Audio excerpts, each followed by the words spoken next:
नमस्कार। हरियाणा सेवा का अधिकार अधिनियम के अंतर्गत हरियाणा सरकार के विभिन्न विभागों की 570 सेवाओं को अधिसूचित किया गया है।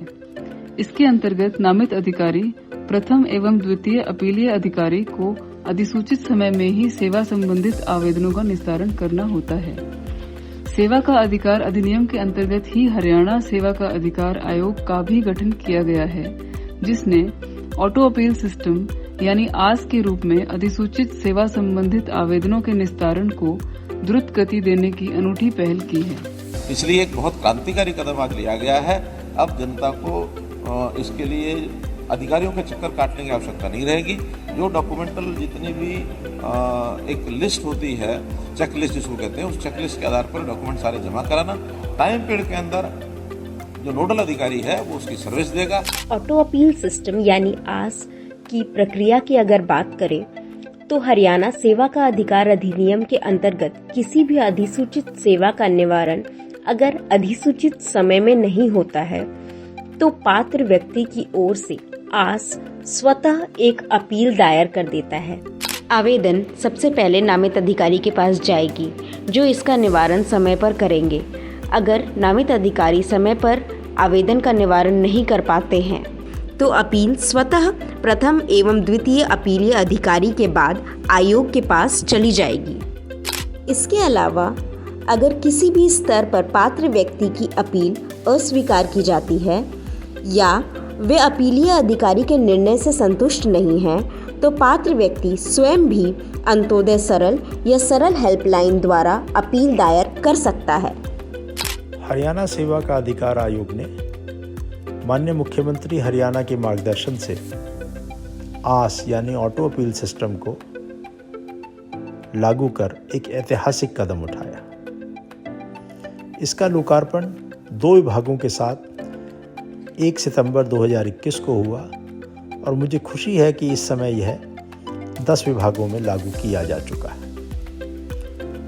आस सिस्टम के लागू होने से पहले यदि किसी व्यक्ति का कार्य निर्धारित समय सीमा में नहीं होता था तो उसे अपील करनी होती थी, परंतु चूंकि लोगों को अपील फाइल करने की कार्य प्रणाली का ज़्यादा ज्ञान नहीं था या वे लोग इसके लिए ज़्यादा इच्छुक नहीं थे, इसलिए 2014 से 2021 तक यानी 7 वर्षों में केवल 7 अपील फाइल हुई। परंतु अब इन 10 विभागों में हजारों अपील फाइल हो चुकी है।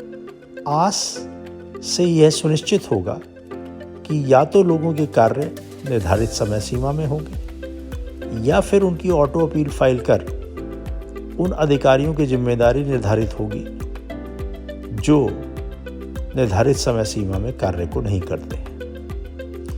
और यही कारण है कि इस जिम्मेदारी के निर्धारित होने के डर से इन 10 विभागों में निश्चित समय सीमा में कार्य होने का प्रतिशत काफी बढ़ गया है। Amongst the many benefits of auto appeal system include timely delivery of services. Online filing of appeals in the auto appeal system promises ease of living to the applicant, as the system itself will take care of his or her application in a set it and forget it mode. Along with the RTS timelines, happiness index is also monitored in pursuance of ensuring a right to happy and dignified life as enshrined in the Article 21 of the Constitution of India. A complete automation ensures paperless filing, which in turn leads to colossal reduction in paper-based files. Upon the expiry of the notified timelines, the application of the applicant would automatically be forwarded to the first grievance redressal authority and consequently to the second grievance redressal authority, further to the commission, putting a check on the infamous red tapeism in the government system. There is an immense reduction in litigation, as this sui generis administrative innovation, wherein the state files appeal in the civil matters before the application, can actually turn into a court case, inherently leads to reduction in litigation. The concept of state-sponsored appeals only existed in criminal litigation in India till date. The auto appeal system ultimately is turning the transparent, time-bound and accountable vision of the government into a reality. Honorable Chief Minister has also taken a note and appreciated the auto appeals system, directed all the departments for an effective implementation of the same. Along with this, the Honorable Prime Minister has also noted appreciation for the auto appeals system and desired that it be implemented nationwide. आइए हम आस के पंखों पर बैठकर हरियाणा सेवा का अधिकार आयोग के साथ उन्मुक्ति की ओर चलें।